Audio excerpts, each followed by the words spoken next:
بسم اللہ الرحمن الرحیم۔ السلام علیکم۔ میرا ایک ہی بھائی تھا جس کا نام امی نے روشن ضمیر رکھا تھا۔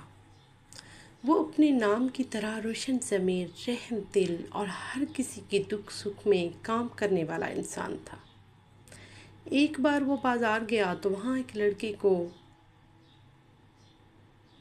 کسمپریسی کی ضرورت میں دیکھا۔ اس کی آنکھیں بھیگی ہوئی تھیں اور وہ کئی وقت کا بھوکا سا لگ رہا تھا۔ بھائی نے اس کی ہتھیلی پر چند نوٹ رکھنے چاہے تو وہ رو پڑا۔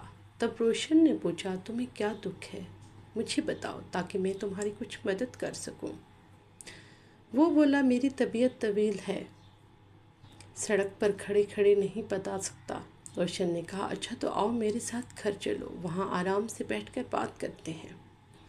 روشن بھائی اسے اپنے ساتھ گھر لے آئے اور پہلے کھانے کا پوچھا۔ اس کے بعد، امی کئی دنوں سے نہایا نہیں، اس نے کہا۔ اگر اجازت دیں تو پہلے صاف ستھرا ہونا چاہتا ہوں۔ لڑکے نے اپنا نام ارشاد بتایا۔ نہا دھو کر اس کی اصل صورت نکھر گئی تھی۔ بہرحال پیٹ میں کئی دنوں سے ایک لقمہ بھی نہ گیا تھا۔ اس کی نکاحت سے رنگ زرد ہو رہا تھا۔ اتنے میں وہ والدہ کھانا تیار کر دیا۔ جب دونوں کھانا کھا چکے تھے تو روشن بھائی نے پوچھا، ہاں دوست، اب بتاؤ تم کون ہو اور کس قسم کی مشکل میں گرفتار ہو؟ اس نے کہا، میں ایک یتیم لڑکا ہوں، ازلی یتیم ہوں۔ نہ مجھے اپنی ماں کا پتہ ہے اور نہ باپ کا علم ہے۔ ایک بے اولاد جوڑے نے یتیم خانے سے مجھے گود لیا تھا اور میں انہی کے گھر پلا بڑھا۔ وہ بہت اچھے لوگ تھے، میں انہی کو اپنا حقیقی والدین سمجھتا تھا۔ جب میں نے میٹرک کیا تو ابا وفات پا گئے اور میری ماں کو ان کے سسرال والوں نے ساتھ رکھنے سے انکار کر دیا۔ ماں کو ان کے بھائی یعنی کہ میرے ماموں لے گئے، لیکن انہیں مجھے ساتھ لے جانے سے انکار کر دیا۔ ماں روتی ہوئی ان کے ساتھ چلی گئی۔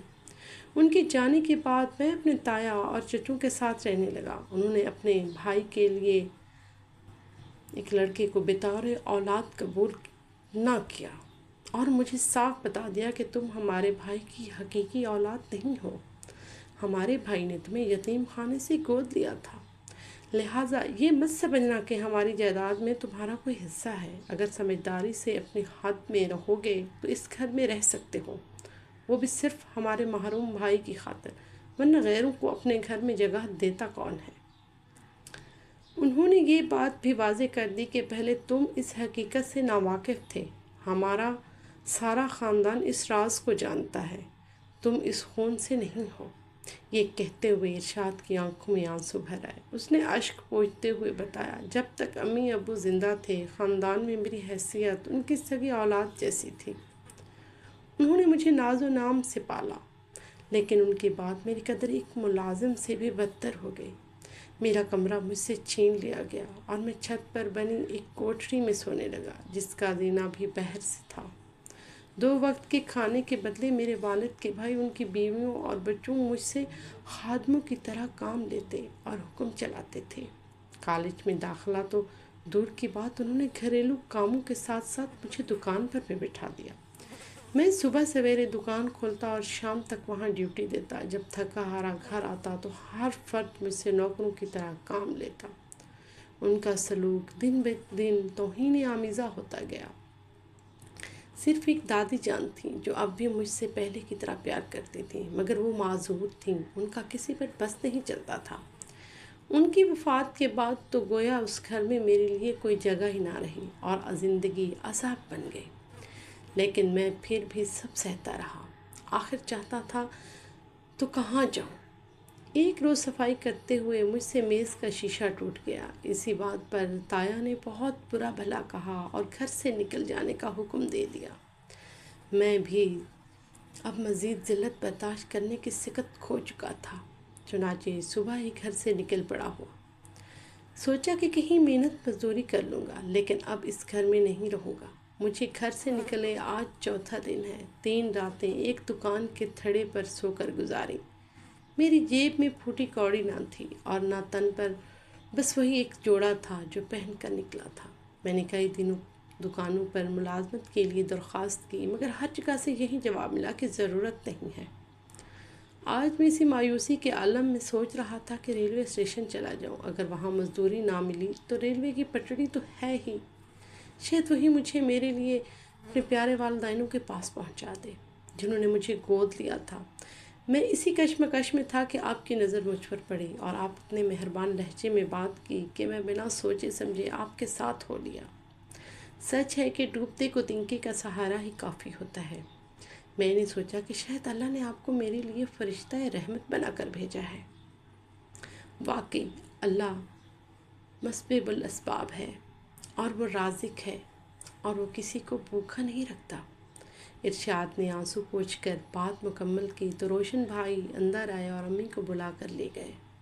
ڈرائنگ روم میں جانے کی کیا باتیں ہوئیں کہ تھوڑی دیر بعد امی نے بہر آ کر کہا، پہلے میرا ایک بیٹا تھا، اب دو ہیں، ایک روشن ضمیر اور دوسرا ارشاد احمد۔ اللہ کا شکر ہے کہ آج میرا بیٹا اکیلا نہیں رہا، اسے ایک بھائی مل گیا ہے۔ اس روز کے بعد ارشاد ہمارے گھر میں رہنے لگا۔ میرے والد وفات پا چکے تھے، اس لیے روشن بھائی ہی گھر کے کرتے دھرتے تھے اور وہی ہمارا گھر چلا رہے تھے۔ رفتہ رفتہ ہم سب نے اپنے ذہنی طور پر گھر کا فرد تسلیم کر لیا۔ ارشاد نے بہت دکھ دیکھے، اس لیے وہ ہمیشہ اپنے حد پہ رہنے کا عادی تھا۔ امی کبھی کبھی مجھے آواز دے دیتی، جاؤ ارشاد بھائی کو کھانا دے آؤ۔ میں کھانے کی ٹرے اس کے کمرے میں لے جاتی اور خاموشی سے میز پر رکھ کر آ جاتی۔ وہ بھی نظریں جھکائے بغیر کچھ کہے ٹرے پکڑ لیتا اور میں فوراً پلٹ جاتی۔ اس کی عادت اور حرکت اور سکناکت نہایت شریفانہ تھی۔ وہ واقعی فرشتہ صفت انسان تھا اور اس کی ذہن اتنا پاکیزہ تھا کہ اس کے بارے میں کبھی کوئی غلط خیال دل میں نہیں آیا تھا۔ ہمارے پڑوس میں زلیخا نامی ایک لڑکی رہتی تھی جو کافی تیز ترار اور چلتی پرزہ تھی۔ ارشاد بھائی جب بھی بھائی کے انتظار میں بیٹھک میں بیٹھا ہوتا تو وہ اپنے چوبارے کی کھڑکی کھول کر اسے متوجہ کرنے کی کوشش کرتی، کبھی تانک جھانک کرتی، کبھی کھانس کر، کبھی اپنی موجودگی کا احساس دلاتی، اور پھر نوبت یہاں تک آ پہنچی کہ اس نے کھڑکی سے ارشاد پر کنکر پھینکنے شروع کر دیے۔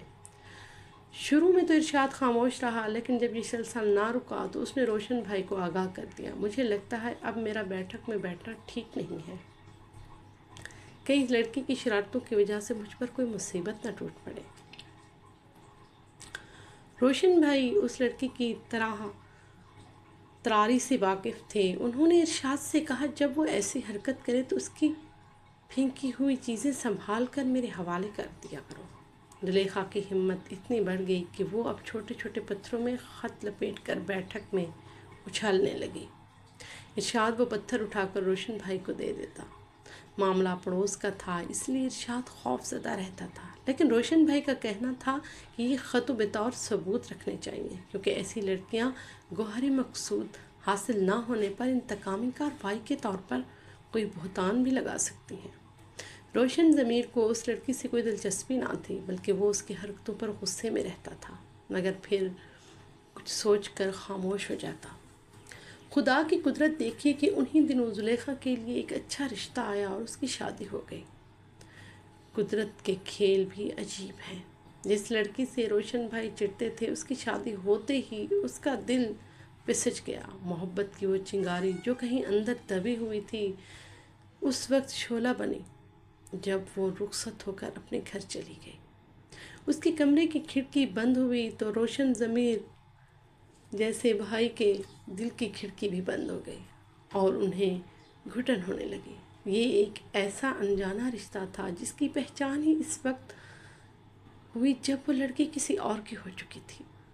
میرے ہنستے مسکراتے بھائی کو اچانک چپ لگ گئی۔ وہ کھانا پینا بھول کر ہر وقت سوچوں میں گم رہنے لگا۔ پہلے پہل سگریٹ نوشی شروع کی اور باقاعدہ نشہ کرنے لگا۔ ایک اچانک تبدیلی پر ہم سب حیران تھے اور وجہ سوائے ارشاد کے کسی کو معلوم نہ تھی، مگر میں اتنی ہمت نہ رہی تھی کہ ہمیں کچھ بتاتا۔ وہ خود روشن بھائی کی حالت پر بہت پریشان رہتا اور انہیں سمجھانے کی کوشش کرتا، لیکن ان کا مرض لا علاج ہو چکا تھا۔ ہماری آمدنی کا ذریعہ والد صاحب کی دکانوں کا کرایہ تھا، جس سے گزر بسر اچھی ہو جاتی تھی۔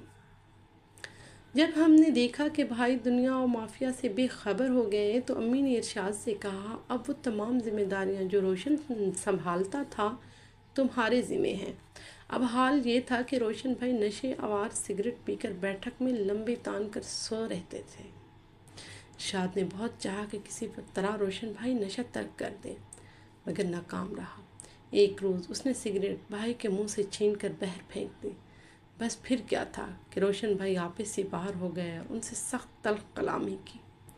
اس کے بعد بھائی گھر سے چلے گئے اور واپس نہ آئے۔ خدا جانے وہ کہاں چلے گئے تھے۔ 4 دن گزر گئے اور امی سخت پریشان تھی۔ ارشاد سے والدہ کی پریشانی دیکھی نہ جاتی تھی، مگر اس میں کچھ بتانے کی ہمت بھی نہ تھی۔ تاہم جب اس نے مجھے چھپ چھپ کر روتے دیکھا تو خاموش نہ رہ سکا اور اصل بات سے آگاہ کر دیا۔ اس نے وعدہ کیا کہ وہ بھائی کو ڈھونڈ کر اور منا کر واپس لے آئے گا۔ وہ ان کے کئی دوستوں کے پاس گیا، بالآخر بھائی کو کسی طرح منا کر گھر لے ہی آیا۔ دکھ اس بات کا نہ تھا کہ روشن بھائی گھر سے چلے گئے تھے، بلکہ رونا تو اس بات کا تھا کہ وہ نشہ کرنے لگے تھے۔ جب امی کو حقیقت کا علم ہوا تو انہیں دل کا دورہ پڑ گیا اور اس واقعے کا بھائی کے دل پر گہرا اثر ہوا۔ انہوں نے نشہ چھوڑ کر دوبارہ کام پر جانا شروع کر دیا۔ جب بھائی کے پرانے دوست انہیں بلانے آتے تو ارشاد امی کی ہدایت پر کہہ دیتا کہ وہ گھر پر موجود نہیں ہے۔ اسی بات پر وہ لڑکے اسے باہر دھمکاتے، جس سے وہ ڈر جاتا تھا۔ انہیں چرسی اور اوباش لڑکوں میں سے ایک بھائی روشن کا پوچھتا ہوا ہمارے برآمدے تک آ گیا۔ اتفاق سے میں دروازہ کھولنے گئی تو اس نے میری کلائی پکڑ لی، میرے منہ سے چیخ نکل گئی اور عین اسی وقت ارشاد وہاں پہنچ گیا۔ غصے سے اس کی آنکھیں سرخ ہو گئیں۔ اس نے اس لڑکے کو گردن سے پکڑ کر ایسا زوردار جھٹکا دیا کہ وہ دہرا ہو کر گر گیا۔ اسے دہلیز سے زوردار چوٹ لگی، جس سے اس کی گردن کا مہرہ ٹوٹ گیا۔ ہمسائے اسے ہسپتال لے گئے، مگر وہ جاں بار نہ ہو سکا اور دم توڑ گیا۔ پولیس آئی اور ارشاد کو گرفتار کر کے لے گئی۔ تفتیش کے دوران پتہ چلا کہ نہ تو ارشاد کے کپڑوں پر خون تھا اور نہ ہی مقتول کے جسم پر چوٹ کا کوئی نمایاں نشان تھا۔ وہ کچھ دن حوالات میں رہا اور بالآخر پولیس نے اسے رہا کر دیا، لیکن مرنے والے لڑکے کے بھائیوں کا غصہ ٹھنڈا نہ ہوا تھا۔ انہوں نے رہائی کے بعد ایک دن گلی میں ارشاد کو پکڑ لیا اور اسے بے رحمی سے مارا کہ وہ شدید زخمی ہو گیا اور اس کی حالت تشویشناک ہو گئی۔ ہسپتال میں زخمیوں کی تاب نہ لا کر وہ یتیم لڑکا جس نے ہماری چھت تلے پناہ لی تھی وفات پا گیا۔ اس کی موت کا ہم سب کو بہت دکھ ہوا، لیکن شاید یہی اس کا مقدر تھا۔ وہ یتیم پیدا ہوا، جب تک زندہ رہا بے رحم زمانے کے ہاتھوں دکھ اٹھائے اور آخرکار اپنی وفا کی پاسداری کرتے ہوئے خالق حقیقی سے جا ملا۔ جب تک امی زندہ رہیں اسے یاد کر کے روتے رہیں۔ ہم آج بھی ارشاد کو نہیں بھلا سکے۔ خدا جانے وہ کیسی قسمت لے کر آیا تھا، زندگی بھر ایک دن بھی سکون کا نہ دیکھ سکا۔ ہمارے چینل کو سبسکرائب کیجیے گا اور کمنٹ میں بھی بتائیے گا کہ آپ کو ہماری ویڈیو کیسی لگتی ہیں۔ شکریہ۔